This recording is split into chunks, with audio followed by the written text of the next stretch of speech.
Is USA growing desperate for Iran talks after the military failure and the humiliating blockade flop exposed strategic weaknesses? Iran draws a firm red line as President Trump rushes desperately to arrange a second round of high-stakes negotiations. The fragile truce steadily ticks down while Tehran refuses to back down against mounting US pressure tactics. Revealed, Iran's limited concessions clash directly against Trump's uncompromising maximalist negotiation demands. President Trump rapidly runs out of viable options after the Hormuz blockade appears to fail spectacularly on day one. US officials are reportedly discussing the possibility of a second round of in-person negotiations with Iran, according to a New York Times report detailing ongoing diplomatic considerations.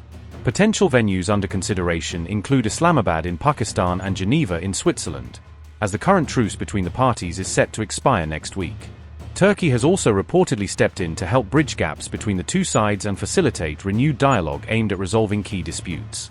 Pakistan has reportedly offered to host another set of talks between the US and Iran, as noted in a report from the Times of Israel covering regional mediation efforts. However, America's demands continue to face resistance, with Iran refusing to surrender its uranium stockpiles as a precondition for any agreement. As per the New York Times, during previous talks held in Pakistan, the US pushed Iran to halt all uranium enrichment activities for a period of 20 years. Iran rejected these long-term curbs on its nuclear program, instead offering to halt enrichment activities for a more limited period of only 5 years. As per officials familiar with the discussions, Tehran was firmly against giving up its leverage in the negotiations, even in exchange for potential sanctions relief.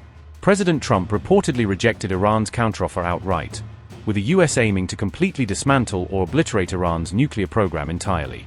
Another major sticking point in the talks remains Iran's existing stockpile of highly enriched uranium, which has complicated progress on verification measures. Iranian officials reportedly hinted at the possibility of diluting their uranium stockpiles, but US officials remain skeptical about the feasibility and sincerity of such steps. Even so, both Washington and Tehran appear to be keeping the door open for further talks, signaling a willingness to continue diplomatic engagement despite the challenges. So I think it was the first time that you'd ever seen the Iranian government, the U.S. government meet at such a high level, maybe in the history of the current leadership of Iran. So that's, I think, a positive. And again, we did make some progress in the negotiation. The big question from here on out is whether the Iranians will have enough flexibility, whether the Iranians will accept the critical things that we need to see in order for things to get done. Whether we have further conversations, whether we ultimately get to a deal, I really think the ball is in the Iranian court because we put a lot on the table. We actually made very clear what our red lines were. We also made clear, Brett, that we actually would be very happy. The President of the United States has said he would be very happy if Iran was treated like a normal country, if it had a normal economy, if its people were able to prosper and thrive. But in order for Iran to be a normal country economically, it's going to have to be a normal country from the perspective of not pursuing a nuclear weapon, and it's going to have to be a normal country from not pursuing terrorism. And so there really is, I think, a grand deal to be had here, but it's up to the Iranians, I think, to take the next step. Is that we need to see the Straits of Hormuz fully open. And this is, frankly, one of the things where the Iranians tried to move the goalposts during the negotiation. We made very clear that that's unacceptable. We came to the negotiations saying the United States, what we've given here is a ceasefire. We've stopped bombing the country. What we expect the Iranians to give up is a full reopening of the Straits of Hormuz. We have seen, as the president has said, some significant uptick in traffic coming through the Straits of Hormuz. That's good for the global economy.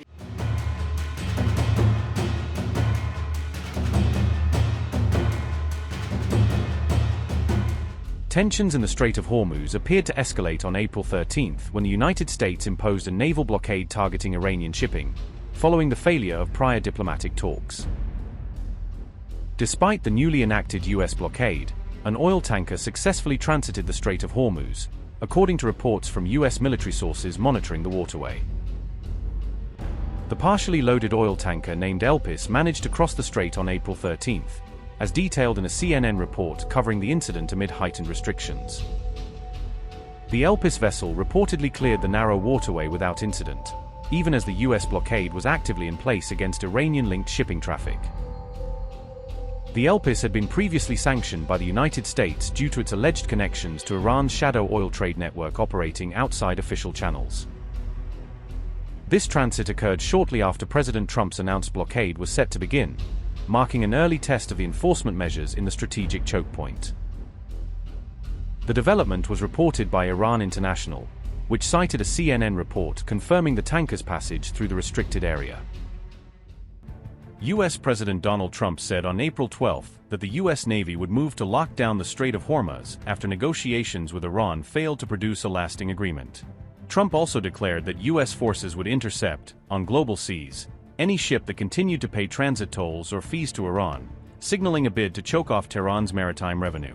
Later, the U.S. military announced that a naval blockade on Iran would formally begin from 10 a.m. Eastern Time on April 13, setting a precise start time for the operation. American commanders stated that they would seek to blockade all maritime traffic entering and exiting Iranian ports, dramatically tightening pressure on Tehran's trade routes. Meanwhile, uncertainty continues to affect other ships navigating the narrow Strait of Hormuz, with many operators hesitant amid the evolving restrictions. The Botswana-registered tanker Oster IA abruptly turned back just minutes after the U.S. deadline passed, altering its course away from the blockade zone. Another vessel, the Rich Starry, reportedly drifted near Iran's Keshem Island, effectively stalling its movement as shipping patterns shifted. Shipping data shows hundreds of vessels are now stranded on either side of the Hormuz choke point, unable to proceed due to the imposed restrictions. This bottleneck at the key global oil waterway carries serious implications for international energy markets, potentially disrupting supply chains worldwide.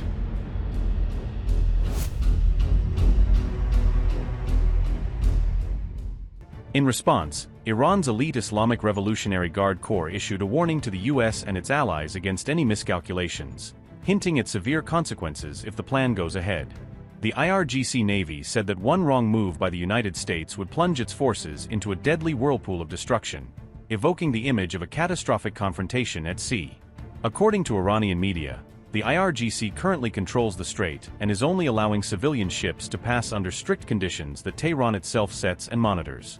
The Guard stressed that any foreign warships attempting to pass through the Strait of Hormuz would be treated as a direct provocation and would lead to an armed confrontation. Iranian forces added that attempts by U.S. warships to cross the strait would also constitute a violation of the two-week ceasefire that Tehran and Washington had agreed upon. Tehran's sharp warning followed U.S. claims that 2 American warships had transited the Strait of Hormuz, while peace talks were still underway. The U.S. said that the USS Peterson and USS Murphy moved through the strategic waterway during April 11 to 12 as part of ongoing regional operations. Washington stated that this transit was carried out as part of a mission to ensure that the strait was fully clear of sea mines and safe for commercial shipping. Admiral Cooper said the U.S. Navy had already begun the process of establishing a new, safer passage corridor through the mined area of the strait. Cooper added that details of this safe pathway would be shared with the global maritime industry soon, in an effort to reassure shipping companies amid heightened tensions. However, Iran denied that any U.S. military vessels had successfully transited the Strait of Hormuz, directly contradicting the American account. Tehran claimed that 2 U.S. warships attempted to enter, but turned back after facing an Iranian missile lock and drone threats in the narrow waterway. Iran and the U.S. had agreed to a 2-week truce on April 7, but subsequent peace talks held in Pakistan failed to deliver a breakthrough, setting the stage for the latest escalation.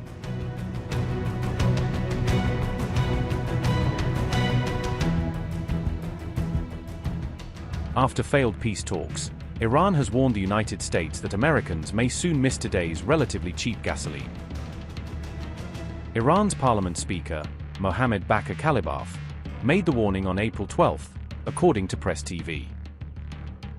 Kalibaf suggested that U.S. consumers could soon grow nostalgic for current fuel prices as tensions keep rising.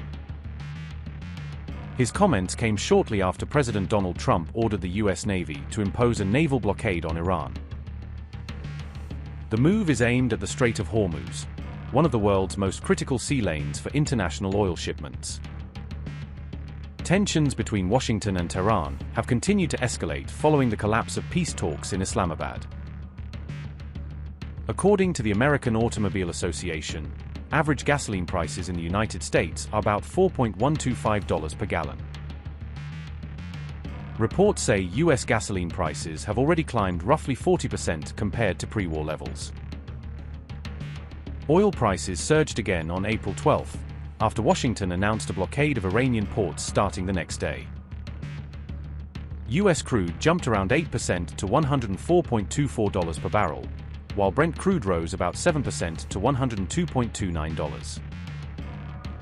Iran, for its part, has already restricted passage through the Strait of Hormuz, allowing only a limited number of countries' vessels to pass. Iran's Revolutionary Guards Navy has stated that the strait will not return to pre-war conditions for what it calls adversary states. Meanwhile, the US president has said he does not care if Iran chooses not to return to the negotiating table. I would say it's holding well. Their military is destroyed. Their whole Navy is underwater. You know that 158 ships are gone. Their Navy's gone. Most of their mine droppers are gone. We have a lot of people, as you know, at 10 o'clock tomorrow, we have a blockade going into effect. That'll be 10 o'clock tomorrow. Other nations are working so that Iran will not be able to sell oil. And that would be very effective. But what we want to do is we want to, and again, we don't need it. What we notice and what we see and what I think is maybe my idea, maybe not, I don't know. But there are many boats heading toward our country to fill up with oil and then go and take it. So they're not going to go through the Hormuz Strait. And ultimately that'll be corrected. But in the meantime, they're using us. We have more oil because of drill, baby, drill. We have more oil than Russia and Saudi Arabia put together.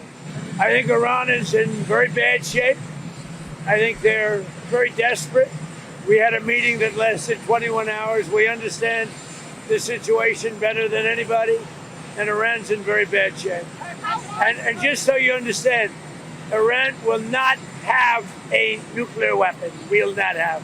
There is no way that they're going to get. They still want it, and they made that clear the other night. Iran will not have a nuclear weapon. Oh, I don't know. I don't care if they come back or not. If they don't come back, I'm fine. Their military is gone. Their missiles are largely depleted. The manufacturing capability for missiles and drones is largely defeated. We've been very nice. We haven't ripped down too many bridges. We did one only because they broke their word. They broke their promise. And remember, their promise was that they were going to open the Hormuz Strait. They didn't do it. They lied. We don't like a pope that's going to say that it's okay to have a nuclear weapon. We don't want a pope that says crime is okay in our cities. I don't like it. I'm not a big fan of Pope Leo. He's a very liberal person, and he's a man that doesn't believe in stopping crime. He's a man that doesn't think that we should be toying with a country that wants a nuclear weapon so they can blow up the world. I'm not a fan of Pope Leo.